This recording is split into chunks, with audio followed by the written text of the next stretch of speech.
বলে, ইয়া রাব, পাহাড়ের এত শক্তি, আপনার সৃষ্টির মধ্যে পাহাড়ের চেয়ে শক্তিশালী কিছু আছে? আল্লাহ বললেন আছে।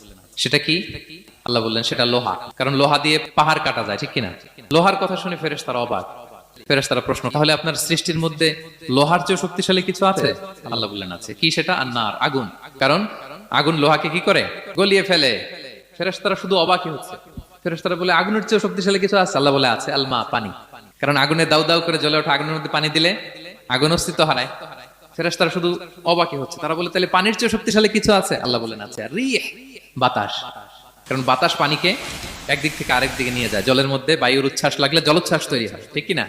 ফেরেশতারা আবার অবাক হয়ে বলে, তাহলে বাতাসের চেয়ে শক্তিশালী কিছু আছে? আল্লাহ বললেন আছে। সেটা কি? বলতেছে বনি আদম।